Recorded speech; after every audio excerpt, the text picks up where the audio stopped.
Warning: the following video contains explicit language which may be offensive to some viewers or inappropriate for children. The content within this video is intended for mature audiences only.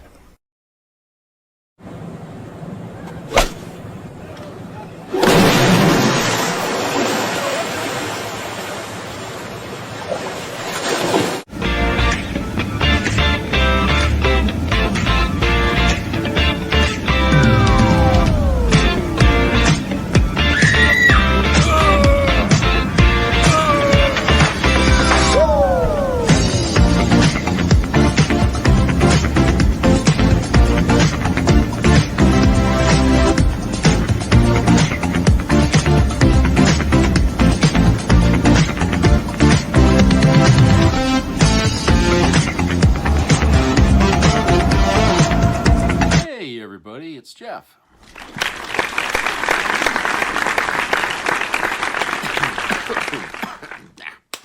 Glad you're all here.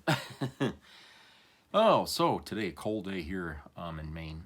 It's spitting snow a little bit, and roads are kind of slippery in spots, and it's supposed to be a little warmer, maybe a little bit warmer tomorrow, but not much, and chances of snow again tomorrow. So it was pretty busy out there today. I went and had some lunch. Lunch and lots of cars. So a lot of people still shopping for Christmas. I can't imagine. I mean, I went over to Hobby Lobby today to get some modeling clay. And I went in there, and they got some pretty cool things for gifts. If you look around in there, and right now, at least this one here, they got a lot of like discounts and sales or first things in there. So that was pretty good. They had that going. But I noticed that they used to sell these big doll houses in there. And there was one that I always liked to look at because it reminded me of the house that's Michael Myers was in when, he was, at the beginning of the movie where he was a kid and stuff. And I always thought, I'd like to get that and just decorate that to look like the, because I have an action figure, 7 inches tall. It's from NECA of Michael Myers. And I figured that would be like the perfect scale to put him in one of the windows in there, and just kind of put a light on in the background. But I have to make the front of it look a little bit run down, beat up, the way it looked when Michael is like all grown up and he goes back into his hometown and he starts killing. Okay, and the house is all kind of beat up and everything. Nobody wants it. They can't sell it because of the, the crime that took place in there, years before. And I was like, when I get the money, I'll get it. Well, I had the money, and I went in there to look for it. It's gone. It ain't there. And I'm like, Jesus, it wasn't like it was really big. You know what it is? It's sort of cut in half. Like it's just like the front. So it would be perfect for a diorama or something like that. And I would have had it. They only wanted like $90 or something like that for it. And it didn't have any like furniture inside of it. I wouldn't need it anyway. I would just put, like I said, paint the front of it up, to look bad, and then, make the windows look dark and everything, and then have one window with a background where the light would shine through, and he'd be standing in front of it. That would have looked cool. I don't know. Maybe they'll have another one there. Maybe they get more. But I went where they had it, and there's not even one. There's not even no houses there, or nothing like that. So I was like, shit, So that was my chance, because I always get a little extra money before the holidays, and I would have liked to have got that.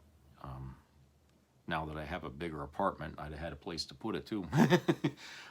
I wouldn't have got it probably if I was still at the old place. because there'd be no place to put it. And so I just, I was like, oh, fuck, now that I got the room and the money, I can't get it. So anyway, yesterday when I did my video, I know I had said in the video that, what's going to happen eventually with Donald Trump on this fucking, this, whatever you want, this mission here to get a Nobel Peace Prize, a Nobel Peace Prize, and they said, no, you're not getting one, and he's still whining about it. I figured, at some point, somebody in the administration is going to come up with some kind of a fucking substitute to give him, to shut him up. Because the more he goes around and he talks about that, and lies about why he should get it, it weakens the fucking image of the entire administration, right? Okay, because people are seeing, his narcissism come out when he does that. And I was saying, you watch, I said, eventually somebody's going to come up with some fucking dollar store fucking medal or some damn thing like that and present it to him with all the honors and everything, and put that around his neck, and hopefully that'll satiate his dream of getting some kind of a peace medal. Well, boy, I'll tell you, I had no idea that were already making plans to do just that. Until this morning when I got up and I looked at the news and I saw Trump standing there with this fucking medal, looks like an Olympic medal with a big gold bottom there, or something like that. And him standing there, like a kid Christmas morning there getting a gift that he cried about all year long to get. So here's the picture that I saw, him there. And look how shiny that fucking thing is. Okay, it almost looks like the Iron Man, when he's got that thing on his chest. And his face, he's all, what a fucking fool. So let me read this here, because I think the person that wrote this did a much better job than the way I could really say or react to this. Trump gifted a gold FIFA Peace Prize in humiliating spectacle. One of the world's most corrupt sports organizations decided to create a participation Nobel Peace Prize and give it to Donald Trump in a truly pathetic show of bootlicking. Quote, "This is your Peace Prize. It is also a beautiful medal that you can wear anywhere you want to go," unquote, said FIFA's president Gianni Infantino, speaking as one would to a particularly greedy toddler. The lengths to which major institutions, companies, and prominent people have bent over backwards to lick the boots of Donald Trump is a transparent and effort to gain favor and purchases themselves immunity from either his political retribution or criminal prosecution has been truly stunning to behold. But FIFA's latest stunt is a new low. Yeah, I would totally agree.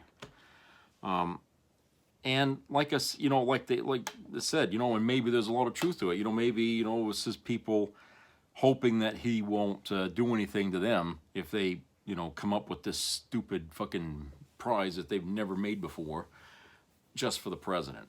Okay, it's not acknowledged by the Nobel Peace Prize people that they do. It's not acknowledged by that. This is his own little fucking toy to carry around his neck there,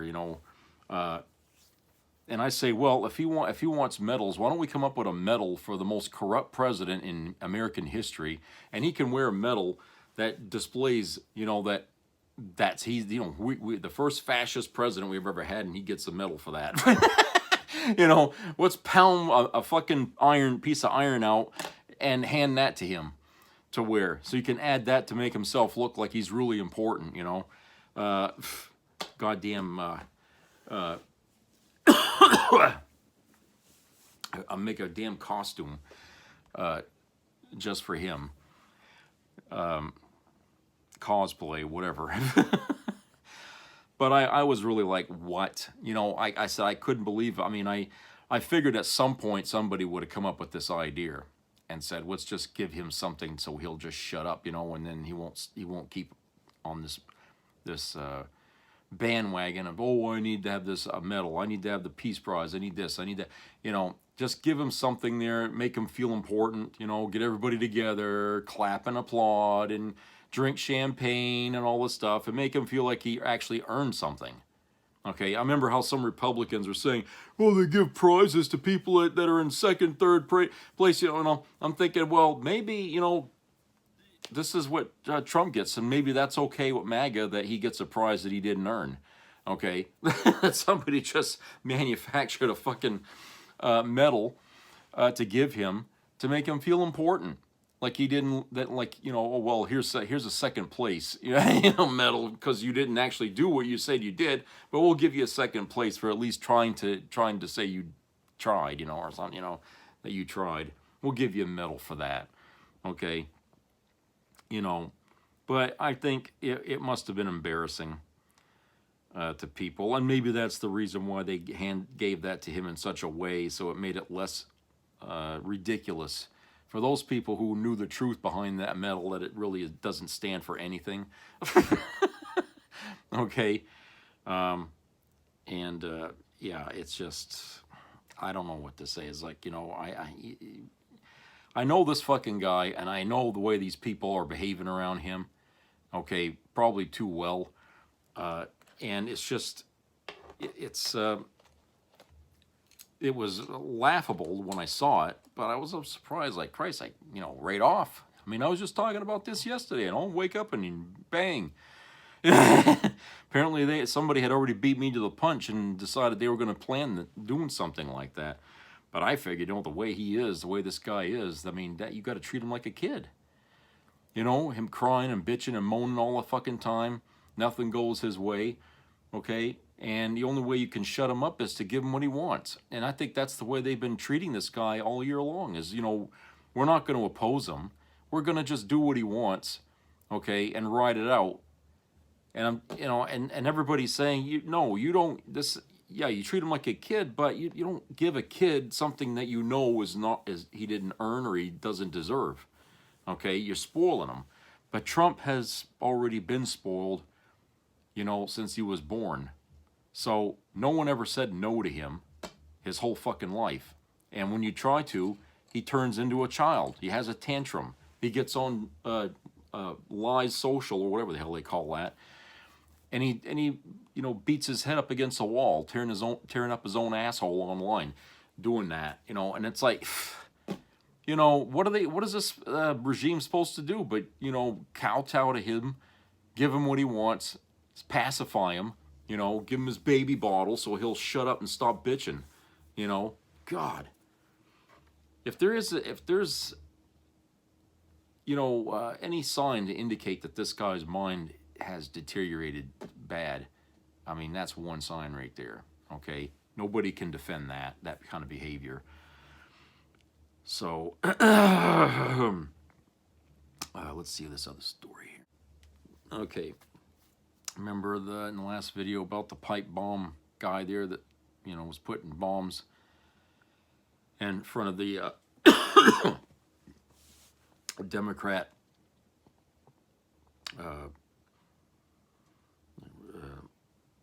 place here, in the Republican outfit there, whatever, and they got him on camera. Remember I showed you a picture? Well, here's a follow-up to that. The January 6th pipe bomb suspect, Brian Cole, confessed and said he supports Trump.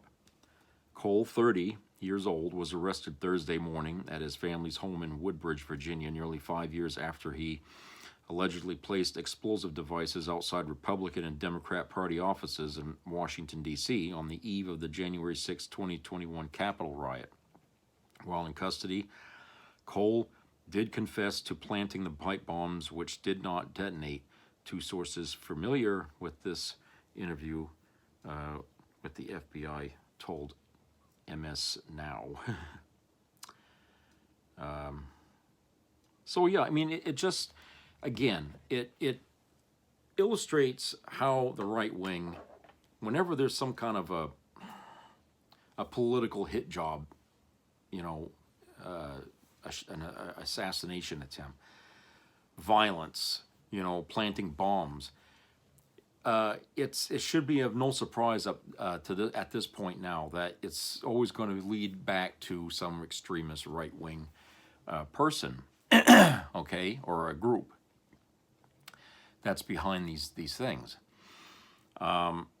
Even 9/11, even though these people weren't American, supposedly that what they did on that day were considered by their governments in Saudi Arabia being, you know, extremist, you know, right wing extremists or whatever you want to call it, right wing over there. They were considered that, okay. But over here in the United States, these people, and this goes back decades, folks. You know, these kind of people doing this stuff. You know, and you know, like the Oklahoma City bombing and Ruby Ridge and, you know, Waco, all those things that happened way back in the 70s and 80s and stuff. I mean, that was tied directly to these kind of groups of people that are considered right wingers, not Democrats, not liberals.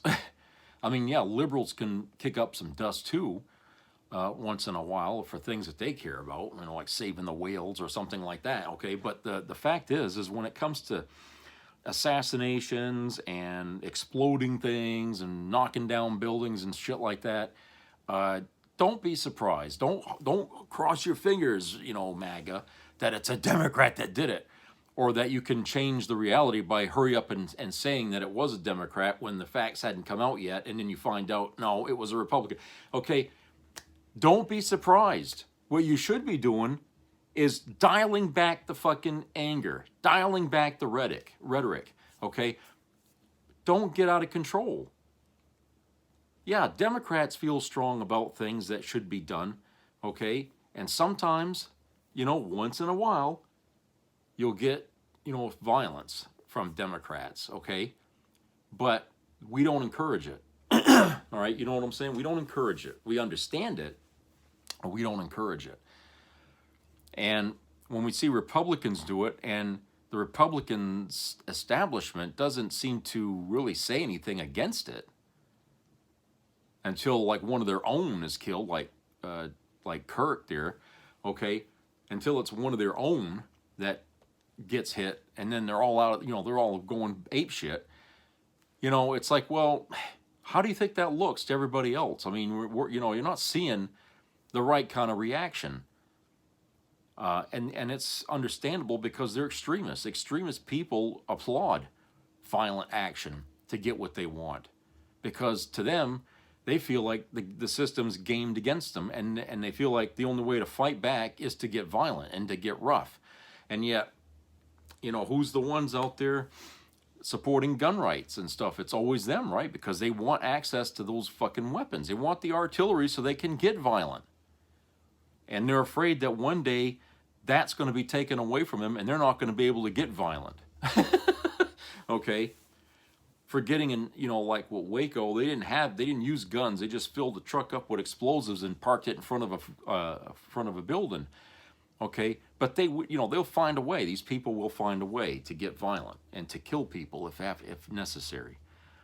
But like I said, this is one of those times, you know, where we're, you know, you have somebody who actually confessed. And, you know, I know there's going to be people on the right are going to say, he never confessed. Oh, it was a fucking conspiracy theory and yada yada. Okay, let them, if that's the way they want to live with this, that's fine. Okay, I'm just saying that's not the way to do it.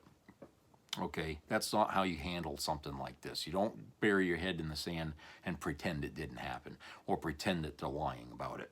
Okay, what you do is you start to change your tactics, change your messaging, dial it back.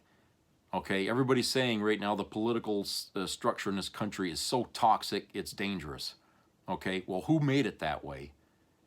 Okay, wasn't the left wing. The left wing, if anything, they've been sitting on their ass doing nothing. But the right wing, oh no, Jesus Christ, no, we gotta hit everything and destroy everything. You know, force them to capitulate to us. That's the ones that's been making the political environment toxic. You know, Democrats at one point were willing to come to the center, you know, and discuss things with them, but that wasn't enough. They didn't want center. They wanted all the way to the right. And so when they can't get what they want, they get violent, they get ugly, they get violent, you know, vicious. Okay, they start making phone calls and threatening people, and all of a sudden they're attacking people, and you know, all the lunatics on the right start to come out of the woodwork that you never thought were lunatics, and all of a sudden they're out there with guns driving around aimlessly, you know, and looking for some symbolic target to take out. Okay, that's what you get.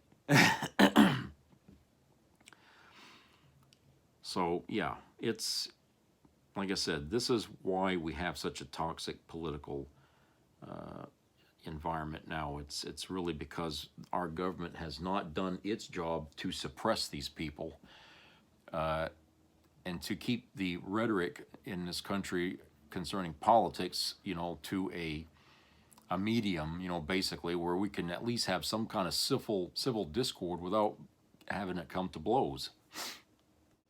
Okay, apparently last night some shit went down in Oregon with ICE.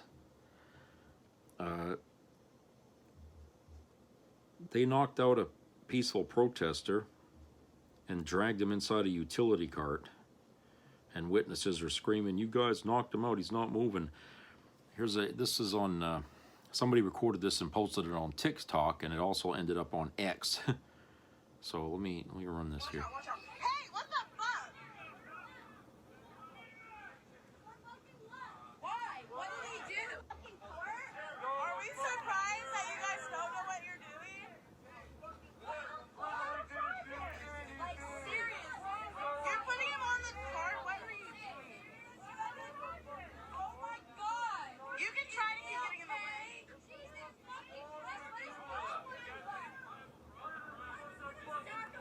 That's apparently the cart they dragged the guy in. Is he conscious? Is he conscious? You don't look it. Did you guys knock him out? I don't think he's conscious. He is not moving. You guys knocked him out.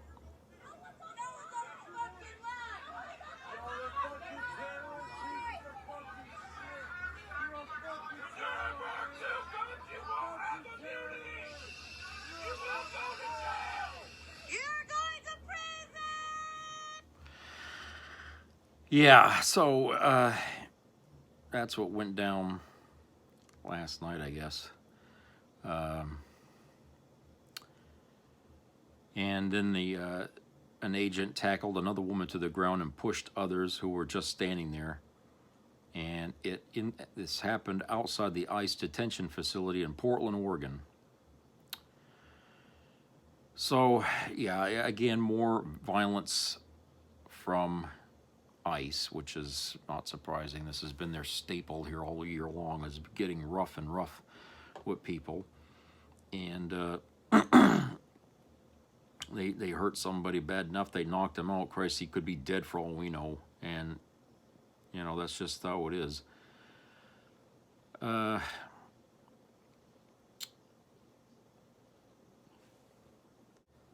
It's just, you know, more of the same kind of brutality we're getting here from the right.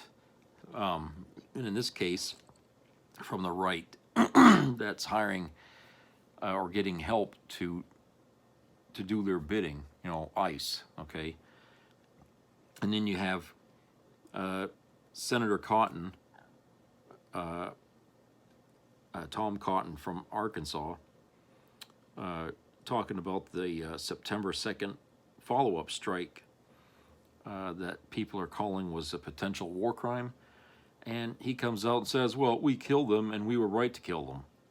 Okay? You know, again, another sign of why people, you know, the right wing is so much more violent. Okay? And, you know, this is not anything new. I think for the young people, this is new. But I do remember hearing a report, I think it was on 60 Minutes at one time, way back in the 80s, I guess, where it was mentioned that the FBI they have been keeping tabs on these right-wing outfits for a long time, because it didn't take them very long to figure out that, you know, these people, a lot of them, these that make these groups and stuff, they're violent. And this goes all the way back to the 60s. You got the KKK. I mean, these people were right-wingers, all right? And so they had a long history up to the 80s of, you know, every time something happens, it's either like a political hit or something like that, it was always from one of these groups that are, you know, right-wing or religiously tied to something, okay? And so they have been keeping tabs on such groups. So this goes back a long time, before some of you people watching this were even born, okay? This is not new. And so nothing has changed in regard to these people's being, their attitude about things and how they handle stuff. Again, they're violent, and they try to pretend that it's us that's made, you know, the Democrats, it's violent, because whenever they see Democrats protesting or marching for some kind of cause, they think, oh, look at how violent they are, you know, and and a lot of times there's no violence at all. But you get somebody from the right wing infiltrating a lot of these fucking protest marches and stuff, and they deliberately start something or provoke the cops in some way, and then it gets violent. Okay, that happens a lot. They'll get somebody, you know, some group will go in there pretending to be part of the overall group, and they're just there to start a fight. Okay, they'll go after a cop, somebody, you know, law official or something like that, and then just to make it seem like, well, this wasn't a protest, these were a bunch of, they call Antifa, this was Antifa. Really? You know, even though we can't nail down a single person in Antifa like we can with MAGA, okay, these people, they created this thing, and whenever something happens where they set up the dominoes, okay, in a situation like a protest march, and they deliberately plant somebody in there to start a fight, they'll turn around and say, you see how violent they get? You see, it's Antifa. That's, you know, this is what they do. They play dirty politics. They play dirty everything, okay? And that's the reason why the FBI and all them, they know what's going on, and they try to keep an eye on them. But what's happened now is that these same people who used to watch these folks are now part of it. Okay, because they were put in power by Donald Trump, and Trump wants these people to make things miserable. He doesn't want anybody stopped. Okay, he doesn't want anybody stopped. Oh yeah, that brings me to that other issue here. You remember Kim Davis? Okay, she was the one who denied a same-sex marriage license. And this was like years back, okay? And, you know, she was taken to court and lost for what she did, and she owes like $300 and some odd thousand or something like that in damages or something like that. She took the case to the Supreme Court, and it was either yesterday or the day before the Supreme Court denied reviewing her case. They just threw it out, okay? Well, she came out crying about it, and I think, who was it? It was ABC News had interviewed her, and it was pretty fucking pathetic if you ask me, but she's sitting there talking about how good she is as a person, and she's in tears and yada yada, you know, and she's making this big thing, okay? Let me see, let me play some of this here, just to show. Let's turn the volume up. Why? What appeal is left? Pending the appeal in the Sixth Circuit. The appeal stay has been denied. That is perfect. The worst person in the world working at the worst place in the world. The Supreme Court has full-on rejected to hear a case involving the overturning of Obergefell v. Hodges, the landmark Supreme Court decision that legalized gay marriage here in the United States. The case was brought forward by Kim Davis, who is a former county clerk who, back in 2015, refused to issue marriage licenses to same-sex couples. She was then sued over the issue because it was the law that she had to do that, and then she countersued. It's been through appeals, and it finally went back up to the Supreme Court, where they could have either decided to hear the case, and then there would have been legal arguments, or they can just reject it and not even hear it at all because there's already been precedent set. Obergefell v. Hodges, 2015. And the Supreme Court decided to not hear her out, not hear the case, because they have already decided this decision. The Supreme Court has rejected a call to overturn its landmark decision that legalized same-sex marriage on the federal level. Now, you're looking at Kim Davis. The appeal was based on something she filed. She's the former Kentucky court clerk who refused to issue marriage licenses after the 2015 Supreme Court ruling, and she wanted a lower court's ruling overturned that is currently requiring her to pay $360,000 in damages and attorney fees to a couple who was denied a marriage license. Kim Davis appealed the case based on her religious beliefs. As a devout Christian, she believes that she should not have to marry same-sex couples. However, clearly the law disagrees with her, and so does the general public, so that is why she is called a former county clerk and still not working that position. There was a lot of attention. Yeah, anyway, that's part of that. So, you have this happening here where, you know, you got this extremist idea from this lady that really, you know, kind of encompasses what I'm talking about here when you talk about right-wing extremism, where she's got a job that apparently she feels that gives her some kind of authority over, you know, people. And she feels like, well, I can just say that, you know, because it makes her uncomfortable to have gays in front of her to, you know, I'll just say, well, it's against my religion or something like that. Words to that effect, because she figures it's protected.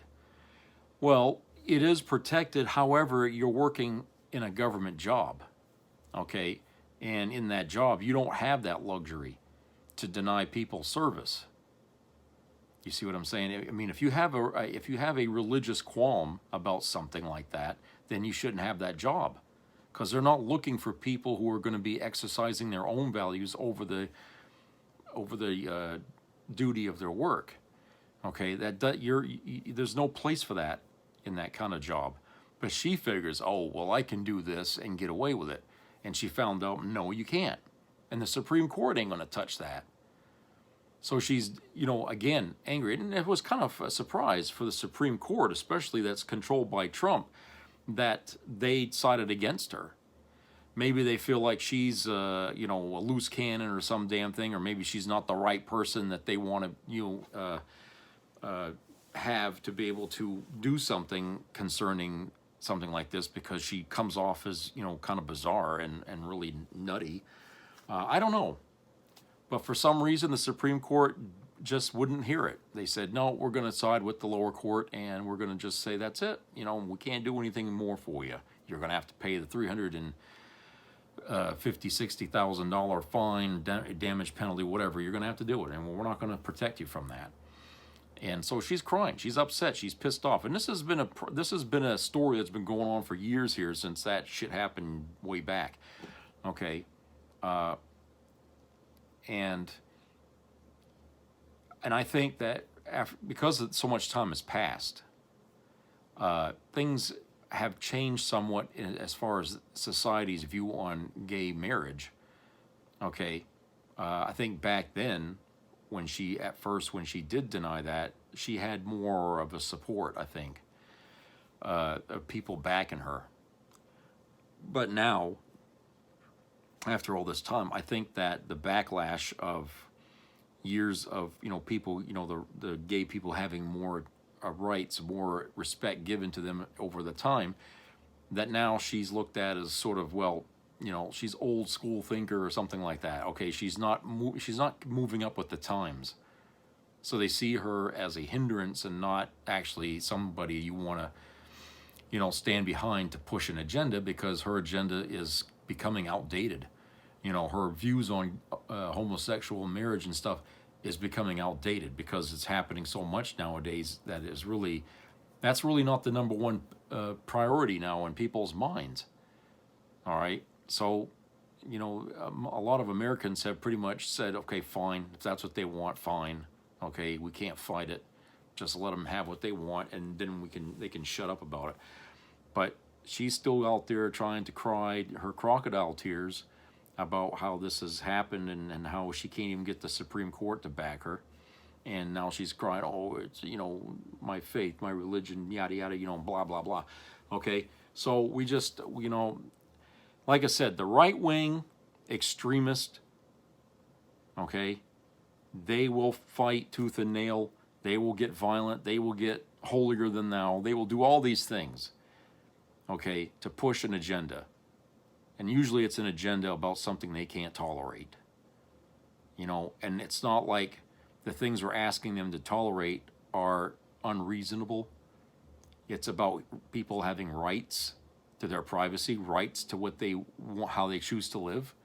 These are things that are not up for debate. These are things that are not supposed to be issues to change a country on. These were guaranteed rights from way back before any of these motherfuckers were even born. And it's like, you know what? You guys you got nothing to talk about. You're just venting. You're projecting your uncomfortable attitudes onto everybody else like it's their fault. No, it's your fault that you can't live and let live. Okay? You don't want to live in this country because of that philosophy, then go live somewhere else. Don't stay here and try to destroy what we've built because, it'll only benefit the few over the many. That's not the way it's supposed to work. What was that saying? The majority rules? Okay, well, that's the way we're supposed to work in this country. And if the majority of Americans don't have a problem with gay marriage, then, hey, you got nothing left to fight over.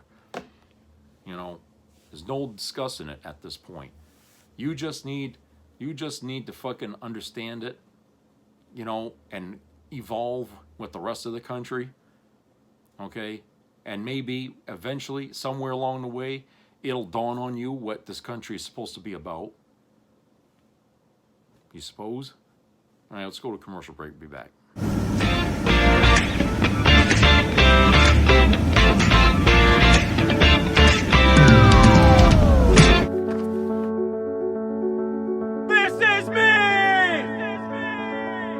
I'm Alex Curtis. I'm a lobsterman in Maine, and this is me. I'm Roxy Sugar, and this is me. I'm Eric Hopkins. I'm an artist, and this is me. This is me. Me. This is me. This is me. At the end of the journey, the main thing is you, original.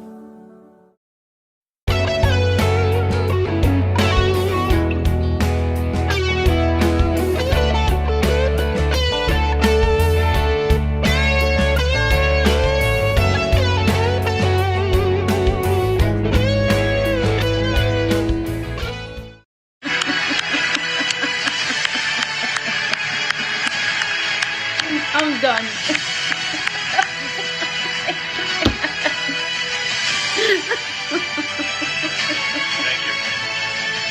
Thank you, Mr. President. Mr. President, this is your prize. This is your Peace Prize. There is also a beautiful medal for you that you can wear everywhere you want to go. Right now. Okay. Let me hold. I'm really out here trying to rack my brain as to why FIFA would do some dumb shit like this. And I can only come up with one or two reasons. Maybe corrupt organizations of a feather flock together. Or this is some weird PR stunt in order to clean up Trump's image, considering the fact the rest of the globe is terrified to come to the United States for the World Cup. And who can blame them? It's not like we have federal agents kidnapping people off the street who don't meet a certain criteria. But I digress. As some of you may or may not know, Donald Trump desperately wanted to win the Nobel Peace Prize this year and was very upset that he didn't. So FIFA decided to run over to Temu and order one for our little boy. And I'm seeing a lot of people make the joke, calling this a participation trophy. But in order to win a participation trophy, one must actually participate. And the closest Donald Trump has ever come to peace was when that bullet grazed his ear. What, too soon? Oh, come on, MAGA. It's not like it actually happened anyway for you to get upset over that joke. Okay, how about this one? What does FIFA's fake award and a diploma from Trump University have in common? Both are completely made up, totally worthless, and only exist to make gullible people think they accomplished something. Was that better? Moving on. Does anyone else think this is weird timing for FIFA to give this honor to Donald Trump? Because wasn't it just the other day that our Department of War is under major scrutiny for committing war crimes? I'm in the fucking Twilight Zone. But since I'm feeling a little guilty about that crash joke I made earlier, I have a message for you, Donald. Congratulations, Slugger. You did it, champ. We are so proud of you. Yay! And a message for anyone else listening around the world, despite the humor of this video, it is not a joke. And if you were planning on coming to the United States for the World Cup, do not come. Anyways, bye!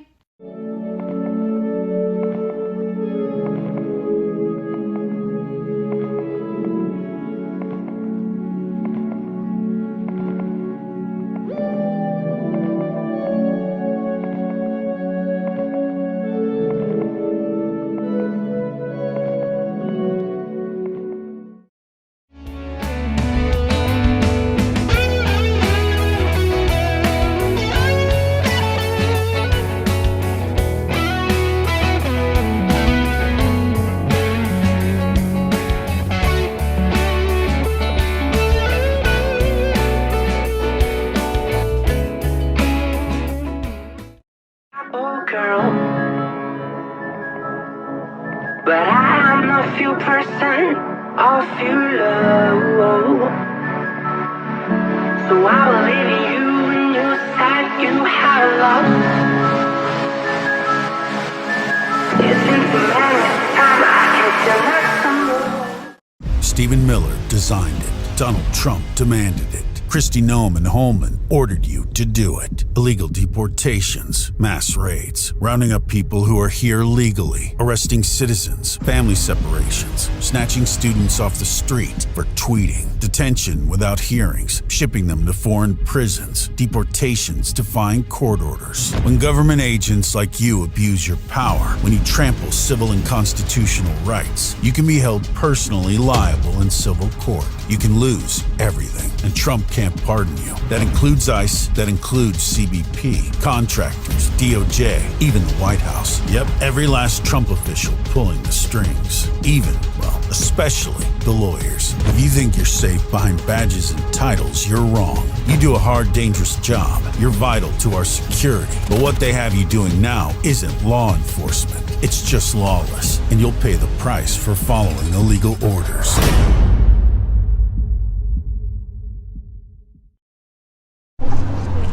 I thought I'd just get head spins, not nicotine poisoning.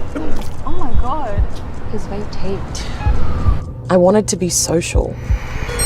I didn't want the addiction that took over.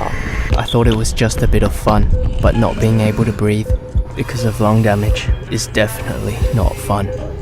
It's proven that vapes cause real harm. Every vape is a hit to your health. For more proof, search vaping harms. Be a part of the entertainment value of a lifetime.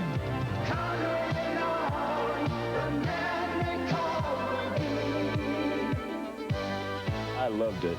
It was the best performance I've seen in a lifetime. I love the show.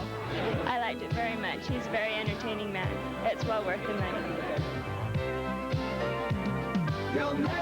Now appearing in Charlottetown, coming to Halifax November 6th to the 18th, and St. John November 20th through the 26th.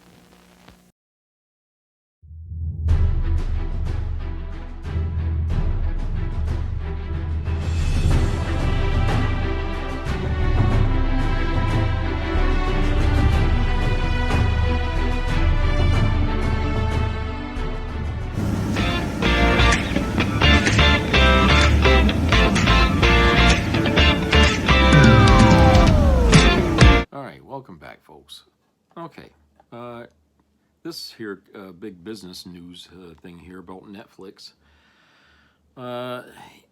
they announced yesterday an agreement to buy Warner Brothers Discovery's studios and streaming services, including DC Studios and HBO Max, in a cash and stock deal valuing the enterprise at $82.7 billion. The transaction is expected to close next year after Warner completes a previously planned separation of its studio and streaming assets, Warner Brothers, from its cable division, Discovery Global. The purchase marks a milestone in Netflix's evolution from a DVD by mail rental service in 1998 to an on-demand content platform and production studio behind hits from Stranger Things to Squid Game. Under the deal, Netflix has agreed to honor Warner Brothers' existing contracts for film releases. Next, Netflix will also assume ownership of Warner Brothers' century-old content library spanning from 1939, The Wizard of Oz, to the DC Universe and the Harry Potter franchise. Paramount Skydance, which also bid for Warner's assets, is questioning the fairness of the sale process and raising potential antitrust concerns about Netflix's merger. All right. So, yeah, so expect some changes there with Netflix to come. There'll be more things on Netflix. You know, you know, the thing about, you know, mergers and shit like that is that it takes away options, choices from consumers, okay? It puts a hindrance on competitiveness, you know, and it makes things less affordable, I think. You know, people are going to get the shaft one way or the other, I guess, because they're going to want to make that money back that they spent on that. You know, $82.7 billion is no chump change. Okay, that's a lot of money they're going to have to recoup from this. So things are going to change at Netflix. Me personally, I stopped watching Netflix. Christ, I think about 10 years ago, and maybe longer. And the reason being primarily was that they got rid of all their Star Trek content. I mean, I think they still have maybe a couple of Star Trek things on there, but everything went to Paramount when they opened up their streaming service. Naturally, they all grabbed all their Paramount products from Netflix and put it on their streaming, so that way Netflix couldn't really play anything on there from Paramount Pictures. And, you know, all at that time, the only thing Netflix had going for it was Netflix original content, you know, that you could only watch on Netflix. But after a while, that stuff just seemed to get boring, and it didn't go anywhere, and they would just cancel it, you know, before the show was even finished, and it was just, you know, honestly, you know what, fuck Netflix, you know. And so I picked up HBO Max, and once in a while I would be like a Paramount Plus subscriber for a short time and then dump it when nothing else was on it, and that's the way I've been doing it. But in the meantime, I've been building up my own collection of online videos to watch streaming-wise, okay, through Fandango. And I have over 2,000, you know, movies, TV shows, stuff like that already in there, okay? And the reason why I have so many isn't because of spending a ton of money. No, because originally that content was under Walmart's Vudu, which has now been bought out by Fandango, but it started under Vudu, okay, V-U-D-U, and what they had was a program on there where all the movies that you had that were on DVD, if you scanned the barcode on the back of the box that the DVD is in, okay, they would, to get a digital copy of that on Vudu only would cost $2. Where normally if you bought movies on Vudu, it would run you about the same price as if you were to buy a DVD in the store, okay? And I had close to 3,000 plus movies and TV shows, you know, like box sets whole series, you know, I had all of that, and I had, I mean, I had spent the last 15 years cleaning out that collection, you know, and when I would do the digital copies online to Voodoo, I would take that copy that I did that, and I'd run it over to Bull Moose, and they would pay me some money for it. You know, I basically sold that stuff to them. Okay. So now I'm down to just I don't know, a few hundred, maybe 400 movies or something like that, and some TV shows. And I just picked the ones I want to keep for hard copies, or whatever you want to call it, physical copies of movies that are favorites of mine. The rest of it, I just handed over there to Bull Moose. And so now I got a huge collection of my own stuff online that I can watch every day, you know, whatever I want. And I can watch it anywhere I go. So even if I'm driving around town or I'm at a restaurant or something, I can always watch a movie that in my collection online. And plus it cuts down all the space that it used to take up to have these movies. You wouldn't believe the fucking shit that I had. I mean, the library of movies I had. It took a whole bedroom. Okay, it was like walking into a Blockbuster. I couldn't do that anymore. As a renter, I can't do that anymore, because you know, you can't have like so much stuff like that. You have to watch yourself. And so that's what I did. You know, and I basically whittled it all down. You know, and I could still whittle more, I think, from it still. But I really got it down to a dull roar here, basically. I mean, I probably have more movies than some people do right now still. Okay, but at least the bulk of the collection that I had is now out there, basically. People are saying, oh, I wouldn't do that. I mean, what if this happens? It's like, well, look, I mean, anything can happen. Anything can happen here with the movies that I have, okay? I just went through a goddamn fire. I could have lost all the fucking movies. You know, I mean, there's any number of things, you know, but at least they're out there somewhere, you know, where I can watch them, okay? And with today's technology, it's so easy to access that stuff, okay? It really is. And the good thing about buying these movies online, because I did buy some movies that, you know, I didn't get DVD copies, I just bought them online. Those movies will show up in other formats, like on YouTube or on, you know, what the hell do they call that? I can't remember the name of it now. Let's see. Movies Anywhere. That's another one. So if you buy one movie, we'll just pick a movie. If you buy one movie, it's going to show up in 3 other places that you bought that. So you're actually building up accounts in other places. So I actually have accounts in other areas here, like I said, my movies, and I have a YouTube, and on YouTube there's lots of movies on YouTube, and they will know that you bought that movie, and so you get to watch it on their system free, you know, and you know what I'm saying. So it works all the way around. It makes it so much easier now to get movies that, you know, and to be able to watch them in different areas. So,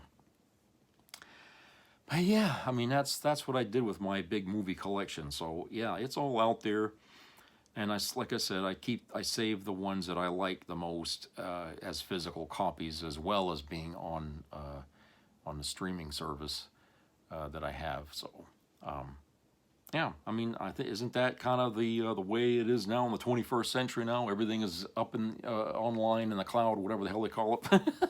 You know, that's the way I look at it. A federal judge in Florida yesterday gave the Justice Department permission to unseal transcripts from 2005 and 2007 grand jury investigations into Jeffrey Epstein. The judge, who previously denied the request, said a new federal law ordering the release of Epstein-related records overrides a law that typically keeps grand jury files sealed. judges in New York are expected to rule on similar unsealing requests soon. I imagine that's pissing off Trump some. I know he put a lot of people in front to try to keep that stuff sealed. Even though he's sitting there saying, you know, I'm transparent, you know, let people see, you know, he's saying that on one side, and on the other side, he's trying to, you know, reel everything in, you know, to keep it all hidden. Okay? So, like I said, he lies all the time, and they're very transparent lies, because his actions or the logic behind his lies fails. Because when he says one thing and does another, we catch him. People, you know, will say, "Oh, look what he's doing." Okay. NASA researchers are warning that a growing number of satellites in low Earth orbit could ruin up to 96% of images from telescopes and observatories. Sunlight reflected off satellites can create bright streaks that obscure images. Researchers say that risk should be factored into future satellite planning, noting that low Earth orbit satellites already increased from roughly 2,000 in 2019 to 15,000 in 2025. Jesus. Yeah, you know, people don't really, because we can't see it, people don't really understand just how much shit is up there orbiting the Earth. You know, there's been a lot of launches, you know, in the past from Cape Canaveral and the space shuttle and rockets and every goddamn thing else, you know, that we're not told about, or they don't bother to announce, because it's like every day. It's like a shooting in a school. I mean, Christ, it happens all the time. So there is a lot of stuff up there orbiting the Earth. Okay, it's a wonder that these things aren't colliding with each other. And it ain't just our country, too, by the way. You got other countries shooting stuff up in orbit around Earth. You know, so there's a lot up there. And I think that, you know, some satellites that are up there probably don't need to be there anymore. They might simply be outdated or something like that, and they ought to just come down. Especially before you put any more up there. You know, if you're going to put up one, take down one. That's what I say, because, look, you can clutter the sky all you want, but now it's starting to affect people's ability to monitor the skies, as it were. Okay? So, yeah, we don't know how much shit. I mean, a satellite,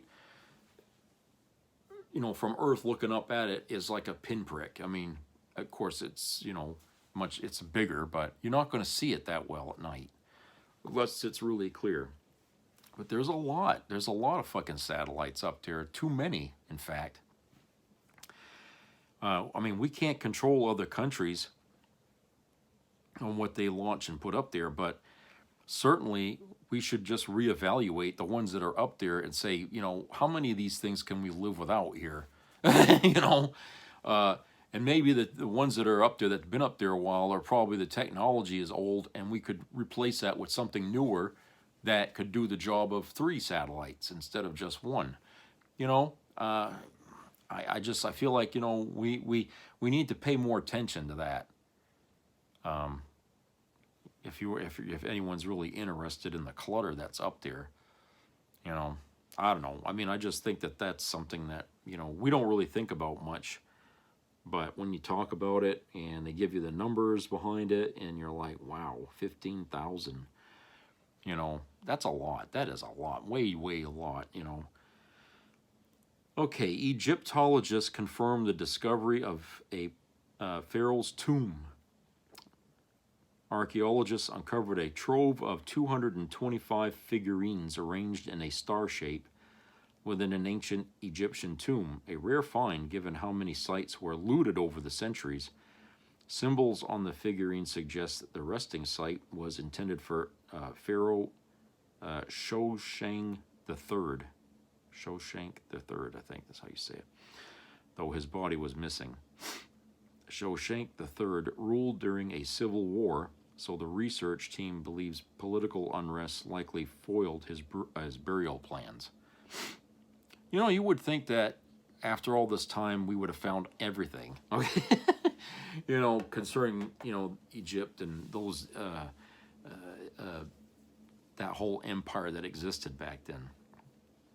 But apparently, you know, it was a big empire, and there's a lot out there, you know, that you know, can be discovered still, even after all this fucking time, you know. I find that interesting, really interesting, that you know, with Egypt and all that, an empire that we really don't know, you know, a whole lot of detail about. Okay, 'cause, I mean, that goes all the way, like, even before the Roman Empire, I think. So it's just, you know, because they didn't have a really good way of mapping history in those days, you know, I guess all we could go by is pictures drawn on the walls of, you know, the pyramids or something like that, or whatever was written on a tablet or something like that. And whatever stories were handed down from one generation to the next, and, you know, the details getting lost in that process. There's so much about that era in humanity that we just don't know about. But, you know, it's, you know, whenever something comes out like that, you know, you find something like figurines arranged in a star, and after all this time, it's still set up the same. It hasn't moved, you know. It stayed in that shape all this time, all these centuries. You know, that's fascinating. You know, well, I'm one for history. I always liked history. You know, so yeah, it's very, very interesting. Okay, here's this story. A drone expert is making flying cars real. In 2016, after years working on military drones, Doron Merdinger began sketching a flying car. He saw how quickly the tech had advanced. Soon people would fly from driveways, so he built Dorani. It's great timing too. The urban air mobility market is worth $4 billion today. By 2040, Morgan Stanley puts it at $1 trillion. By 2050, it'll be $9 trillion, and with 600 plus reservations for Doroni's aircraft and 175 million plus in potential revenue already, the demand for this innovation is undeniable.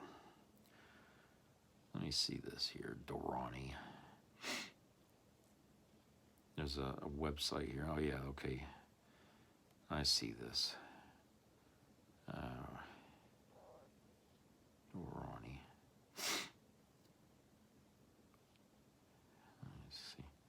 Yeah, here's a picture of this car, Dorani car.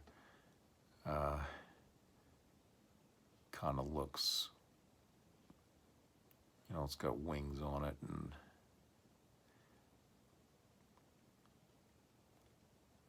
it's basically like a big drone, essentially. You know, see, it's got wheels. My opinion on this is fine. I mean, flying cars, I mean, that's everybody's wet dream, right? Since they were kids, you know, they watched the Jetsons and shit like that and think that's going to happen, right? But here's the thing. How do you manage air travel when you have everybody in the air? You can't build streets in the air. At least not to the scale that we have on the road right now with millions and millions of drivers every day. How the hell would you manage that?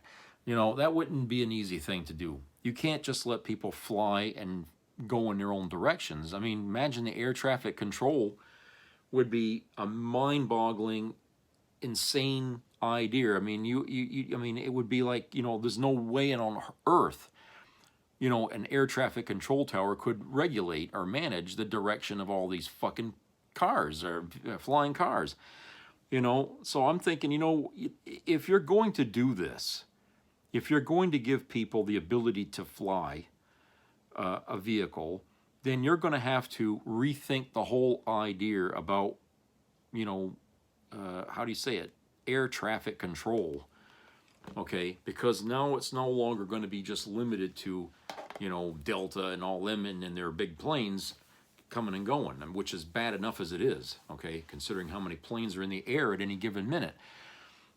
Now you're going to have to be looking at private vehicles, you know, these vehicles, and the 350 million Americans who would all have one, okay, if they can afford it. And you're going to have to figure out what kind of paths are they going to be able to fly in, and they have to make sure there's rules, you know, like, you know, you got to stay on this side of the road, or you got to, you know, or this side of the sky, or you got to pass the, you know, and not pass. You see what I'm saying? It would be chaotic, I think.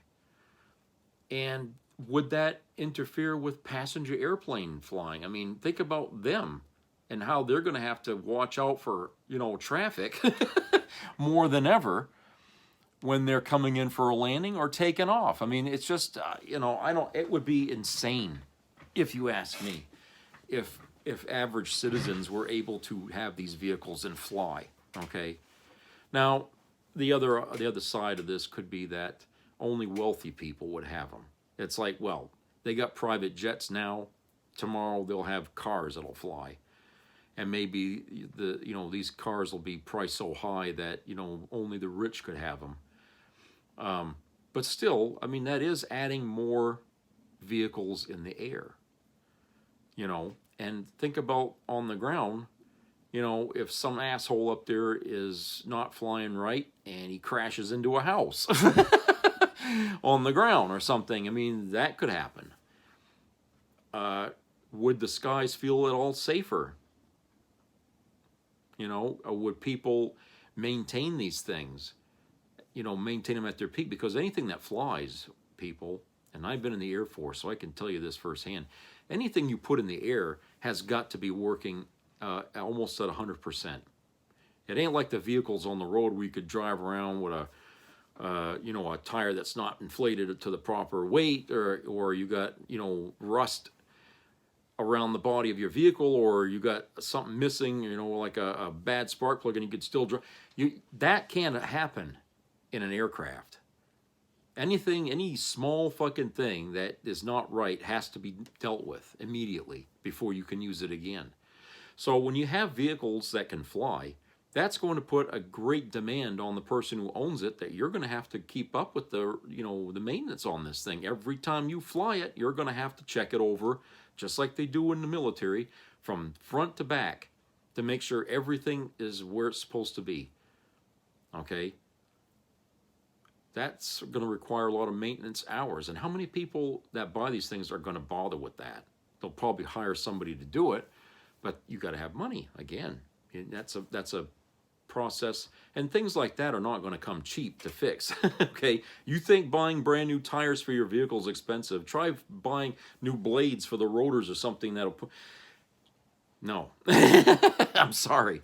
That's why I say for the first that come out, they'll be priced so high only the wealthy will have it, because A, they can afford it, B, they can hire somebody to maintain it. Okay. And then, you know, you got to have a license of some sort. I mean, just like you got to have a driver's license for a car, a special license to drive a truck, an 18-wheeler, a bus, you name it. So the people will have to go through special training to be able to fly these things, almost like learning how to fly a plane, you know. So it might have looked good on the cartoons when you saw the Jetsons flying around with a car. It looks like a flying saucer, but in practical numbers and reality, it just would not be that much of a benefit. It would actually be dangerous. It would actually be more. It would probably not make people move any quicker around than they are already on the roads. I mean, it just, because you'd have to put so many rules in the sky on how you travel, that you'd still be going around your elbow to get to your asshole, even in the air, okay? Because they're not going to just let people go cross-country driving on roads that aren't there, you know, like we do now. You have to follow a flight pattern, and if you don't, you'll probably get in trouble or something, or a law, or whatever. And you know, and on that side of the argument, you think about the police force you'd have to have. You know, how you gonna enforce rules if you don't have police cars that fly?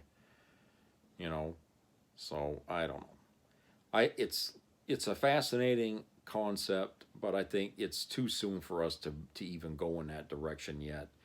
To even thinking about that. That's something that I think first the only way we could successfully integrate that into our lives is we have to get rid of what we're using now, which is your regular car out there. We have to eliminate that as a way to get around first. Okay? That would make it easier, I think, to think about the sky and how to manage that. But if you got vehicles in the air and you got vehicles on the ground and you got all the zigzagging of shit going on, I don't think that's going to work. I really don't. But I do think, you know, it would be beneficial for first responders who need to get to a place quicker, you know, or something. I mean, we do have helicopters. We got one here at our hospital that can get out to places really quick. But I think, you know, in that regard, it would be beneficial for first responders to have vehicles like that to get to a scene, an accident, a fire, or something like that a lot quicker. But with the amount of passenger airplanes we got, I mean, I would say that the passenger airline industry would have a problem with that. Because if people can fly themselves from point A to point B, what the hell would they need to buy a ticket at a fucking airline for? You know? So, you know, just like the oil industry is all against solar power and hydropower and everything else, they would put up a fight. Okay? Not that I'd be unhappy to see the airline industry, you know, dwindle, because frankly, they have done a dismal job since 9/11 keeping things going. I don't have much respect for the airline industry as it is today. Okay, I'm sorry if that offends people who work for airline companies, but I remember when it was fun to fly. I remember the good days of the airline industry, and boy, have they changed. Okay, and they have changed in a bad way, and it hasn't stopped changing, you know, since 9/11. I could understand the increased security, but the way things are handled on these airplanes now while they're in the air is really nasty. They treat people like cattle, you know, and people are responding by becoming more childish in their behavior. They get all upset and they get angry and bitchy. You see the videos on YouTube of people freaking out on airplanes. It's because people are feeling like they're treated like shit on these airplanes now. And I can't say I disagree with them. So I mean, the attitude is unforgivable. Some of these people are just Karens, okay? But for the most part, I think the increase in these incidents on airlines is a direct response to how the airlines have been treating us. All right? So, like I said, I wouldn't mind seeing, you know, other options given to people instead of the airline industry to be able to get around. You know, that's just my take on it, I guess. You know, but I think we need to really reevaluate how we travel in this country. I think, you know, having high-speed rail to get from one end of this country to the other as quickly as you can is a good thing. I mean, that would cut down on how many people are going to be flying, right? I mean, China, I think, has its own high-speed rail. I think that we should have that. You know, I think. Now, I know this is an old idea, okay? And I still like the idea of the Zeppelins, okay? Now, I know the first thing that comes to mind is the Hindenburg, okay? All right? But they learned from that a lot about the Hindenburg and why that went down, okay? And the gas that they used at that time to fill up the Hindenburg was flammable, okay? Dangerous, okay? With helium, whatever the hell it was, they put in the damn thing. They wouldn't do that today. They wouldn't put that kind of gas in the balloons today to make that aloft, okay? So a spark would have blew that fucking thing out of the sky. And if you remember, it was a stormy, lightning day when that thing showed up here on the East Coast, and then it, you know, I mean, people still say, oh, it was a bomb, okay, or something. Well, the thing was a flying bomb to begin with, and one little spark would have blew up that whole thing. They just didn't think of that back then, okay? But, yeah, I mean, so I still say it's a viable thing to have Zeppelins, okay? We, you know, the Goodyear blimp comes to mind. They've been flying that thing around a lot, and how many accidents has that happened, you know, since the 80s? I mean, I never hear about it. So we do have, you know, a good history. I mean, there were other Zeppelins even before the Hindenburg that were around for a long time, never had any problems, okay? And we could do that again. I mean, we just got scared of them after that. But did we stop making ships after the Titanic? No, what we did is we learned from what we did wrong, and we made the subsequent boats after that improved. And we learned as we went. Airplanes, you know, after the first airplane crash with all the... Did we stop flying? No. We learned from that, and we made the planes better, safer, okay? So with the Zeppelins, they got an unfair treatment. I mean, nobody wanted to go back to that. And I'm like, that's not right. I mean, the concept behind it was sound, okay? Yeah, it didn't move through the sky like, you know, really fast, but, you know, it was about as fast as any steamboat or any boat at the time. You know, they could cross the ocean. And think about the, you know, how do you say it? The environmental, it's like almost green energy in a way. The little propellers that push it through the air, okay? They wouldn't really need to have a whole lot of energy to run the motors. You know, so it would be more environmentally friendly to have that.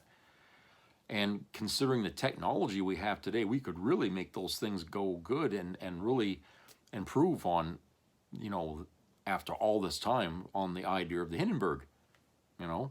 So yeah, I still say that that's a viable thing, and it's sad that they just stopped making them, but, you know, you see people with hot air balloons, you know, they're still using them. Once in a while, you know, they have an accident with it, but they don't stop because of an accident. They keep making more of them, you know, and people keep flying them. So anyway, I don't know, I'm just rambling here, I guess. So anyway, that's it for today. So I hope everybody has a great rest of the weekend here. So subscribe, comment, and share, and keep your ears open for health issues out there. You don't probably get some flus running around out there right now. And treat each other good. Okay, let's try to honor this time of the year as best we can in the spirit that it was created in. You don't have to be Christian in order to enjoy it.